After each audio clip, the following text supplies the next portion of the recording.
looks great overall. It feels like this is going to be nice carbon fiber, pretty strong. The motors look great. This is an XT30, I think, with some kind of thingy on here to make sure that it's the right amps and stuff.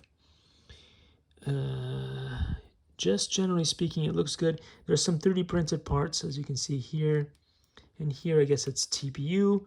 It should be strong, and we're hoping that it is.